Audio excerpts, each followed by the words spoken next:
পরিস্থিতিটা এমনভাবে দাঁড়িয়েছে যে যদি বাংলাদেশ কোনোভাবে ভারতের ক্ষতির কারণ হয়, তাহলেও লাভটা শেষ পর্যন্ত পাকিস্তানের ঘরেই যাবে।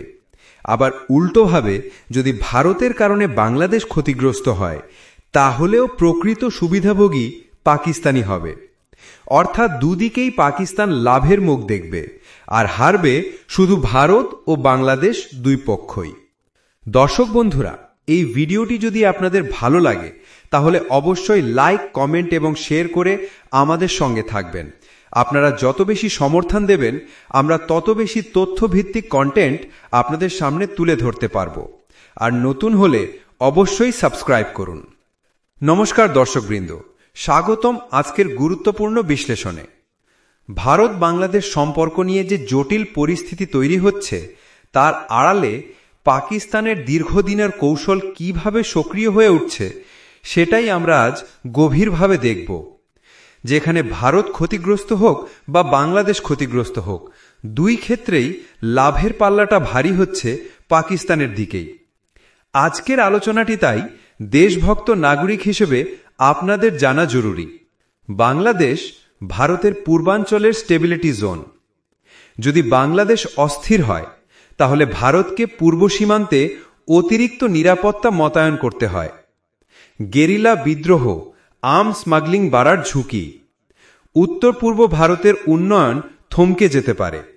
ভারতকে দক্ষিণ ও পূর্বে দুই ফ্রন্টে অ্যাটেনশন ডিভাইড করতে হয়। এই অ্যাটেনশন স্প্লিট পাকিস্তানের কৌশলগত সুবিধা। পাকিস্তান বেনিফিট: পশ্চিম সীমান্তে কৌশলগত চাপ কমে। ভারত মনোযোগ হারায়। আঞ্চলিক সামরিক সক্ষমতায় ভারসাম্য পাকিস্তানপন্থী হয়। বাংলাদেশ যত শক্তিশালী হচ্ছে, সার্ক ও আন্তর্জাতিক মঞ্চে পাকিস্তানের গুরুত্ব কমছে। যদি বাংলাদেশ ক্ষতিগ্রস্ত হয়, তাহলে পাকিস্তান সার্কের সেন্ট্রাল ভয়েস হতে চাইবে। ওআইসিতে মুসলিম নেশন আন্ডার ক্রাইসিস ন্যারেটিভ ব্যবহার করে নেতৃত্ব দাবি করবে। দক্ষিণ এশিয়ায় পাকিস্তান আবার সিগনিফিক্যান্ট পাওয়ার হিসেবে দৃশ্যমান হবে। বাংলাদেশের সংকট পাকিস্তানের ভিজিবিলিটি বাড়ায়। এখন বাংলাদেশ সাউথ এশিয়ার top exporter, top garments hub, remittance giant. Pakistan এসব ক্ষেত্রে পিছিয়ে।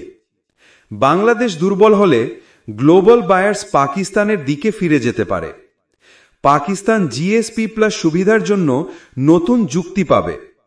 সাউথ এশিয়ান ইকোনমিক হাইরার্কিতে পাকিস্তান আবার উপরে উঠবে। Pakistan gain: RMG orders, foreign investment, IMF negotiation advantage, comparative stability image. Bangladesh সংকটে পড়লে চীনের ইনফ্লুয়েন্স বাংলাদেশে আরও বাড়বে। চীন পাকিস্তান ব্লক শক্তিশালী হবে। ভারত পূর্বে ডিপ্লোম্যাটিক প্রেশার অনুভব করবে। সিপিইসির গুরুত্ব বাড়বে। পাকিস্তানের লাভ হল চীনের মাধ্যমে দক্ষিণ এশিয়ায় ওই অক্ষের প্রভাব দ্বিগুণ হয়। বাংলাদেশের পরিচয় সেকুলার হলেও এটি একটি মুসলিম প্রধান দেশ। যদি বাংলাদেশে অস্থিরতা থাকে, তাহলে পাকিস্তান ইসলামিক বিশ্বে প্রোটেক্টর ন্যারেটিভ প্রচার করবে। ভারতকে নন মুসলিম রিজনাল হেজিমন হিসেবে পোর্ট্রে করবে। মুসলিম ব্লকে পাকিস্তানের পলিটিক্যাল লাভ বাড়বে। বাংলাদেশ শক্তিশালী থাকলে পাকিস্তানের 1971-এর ব্যাখ্যা দুর্বল হয়। কিন্তু বাংলাদেশ সংকটে থাকলে পাকিস্তান মিডিয়া প্রচার করে বাংলাদেশ ভারতের উপর নির্ভরশীল ছিল, এখনও আছে। অভ্যন্তরীণ রাজনৈতিক অজুহাত বাড়ে। জনগণের অ্যাটেনশন বিভ্রান্ত করতে সহজ হয়। Pakistan's internal gain: conservative politics stronger, 1971 responsibility diluted, anti India sentiment boost. Bangladesh দুর্বল হলে Pakistan BSF issue, water sharing issue, human rights issue সবকিছু অ্যাম্প্লিফাই করে ইন্টারন্যাশনাল প্রোপাগ্যান্ডা হিসেবে ব্যবহার করবে। এতে ভারতের রিজনাল ইমেজ ক্ষতিগ্রস্ত হতে পারে। পাকিস্তানের ডিপ্লোম্যাটিক ন্যারেটিভ গেইন বাড়বে। বাংলাদেশ ক্ষতিগ্রস্ত হলে পাকিস্তান সরাসরি নয়, কিন্তু পরোক্ষভাবে বিশাল লাভবান হয়। ভারতের ইস্টার্ন প্রেসার বেড়ে যায়। পাকিস্তান রিজনাল প্লেয়ার হিসেবে পুনরায় উঠে আসে। অর্থনীতিতে পাকিস্তান কম্প্যারেটিভ অ্যাডভান্টেজ পায়। চায়না পাকিস্তান অ্যাক্সেস শক্তিশালী হয়। পাকিস্তান ডিপ্লোম্যাটিক ইনফ্লুয়েন্স বাড়ে। পাকিস্তান ইন্টারনাল পলিটিক্স শক্ত হয়। এখন প্রশ্ন হল, বাংলাদেশ যদি সত্যি পলিটিক্যাল, অর্থনৈতিক বা ডিপ্লোম্যাটিক ভাবে ক্ষতিগ্রস্ত হয়, তাহলে বাংলাদেশ নিজের কি কি বড় ক্ষতির মুখোমুখি হবে? 1. অর্থনৈতিক পতন ও চাকরি সংকট। বাংলাদেশের দ্রুত প্রবৃদ্ধির মূল শক্তি পোশাক শিল্প, রেমিটেন্স, বৈদেশিক নিবেশ। কোনো অস্থিরতা হলে গার্মেন্টসে অর্ডার কমে যাবে, ডলার সংকট বাড়বে, বিদেশি নিবেশকারীরা সরে যাবে, লাখ লাখ শ্রমিক চাকরিহীন হবে। এটাই দেশের সবচেয়ে বড় ইমিডিয়েট ফলআউট। 2. মুদ্রাস্ফীতি, দ্রব্যমূল্য বৃদ্ধি এবং জীবনযাত্রার সংকট।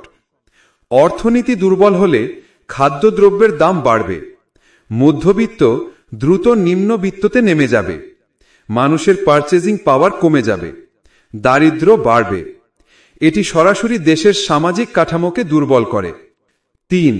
রাজনৈতিক অবিশ্বাস ও অস্থিরতা বৃদ্ধি। যদি সংকট বাড়ে, তাহলে রাজনৈতিক সংঘাত তীব্র হবে, আন্দোলন বিক্ষোভ বাড়বে, বিদেশি শক্তি দেশের রাজনীতিতে অনধিকার হস্তক্ষেপ করতে পারে, যা দেশের সার্বভৌমত্বকেও ঝুঁকিতে ফেলতে পারে। 4. ভারতের সাথে সম্পর্কের টানাপোড়েন বৃদ্ধি। অর্থনৈতিক বা রাজনৈতিক সংকট হলে তাহলে সীমান্ত উত্তেজনা বাড়তে পারে, বাণিজ্য, ট্রানজিট, সুরক্ষা সহযোগিতা দুর্বল হবে, পানি, স্থল, সমুদ্র সব ইস্যুতে ফ্রিকশন বৃদ্ধি পাবে। এতে বাংলাদেশ অঞ্চলে একা পড়ে যেতে পারে। 5. চীনের উপর অতিরিক্ত নির্ভরশীলতার ঝুঁকি। যদি বাংলাদেশ দুর্বল হয়, তাহলে জরুরি ঋণের জন্য চীনের উপর নির্ভরশীলতা বাড়বে। কৌশলগত সিদ্ধান্তে বাংলাদেশের স্বাধীনতা কমে যাবে। ঋণ নির্ভরতা দীর্ঘমেয়াদে বিপজ্জনক হয়ে দাঁড়াবে। 6. আন্তর্জাতিক মর্যাদা কমে যাওয়া। বর্তমানে বাংলাদেশ শান্তিরক্ষা মিশনের নেতৃত্ব দেয়, দ্রুত উন্নয়নশীল অর্থনীতির উদাহরণ, দুগ্ধনীতিতে ভারসাম্য রক্ষা করে। সংকট হলে তাহলে এসব অর্জন ক্ষতিগ্রস্ত হবে। বিদেশি গণমাধ্যমে নেতিবাচক ন্যারেটিভ বাড়বে। 7. নিরাপত্তা ঝুঁকি ও চরমপন্থার সুযোগ বৃদ্ধি। অর্থনৈতিক ও রাজনৈতিক সংকট বাড়লে তাহলে চরমপন্থী গোষ্ঠী সক্রিয় হওয়ার চেষ্টা করবে। সীমান্ত পথে অস্ত্র, চোরাচালান, মানব পাচার বাড়বে, আঞ্চলিক সন্ত্রাসবাদের ঝুঁকি বাড়বে। এটি ভারতের জন্য যেমন ঝুঁকি, বাংলাদেশের জন্য গভীর নিরাপত্তা হুমকি। 8. সমাজে হতাশা, মেধা পাচার ও জনশক্তি ক্ষতি।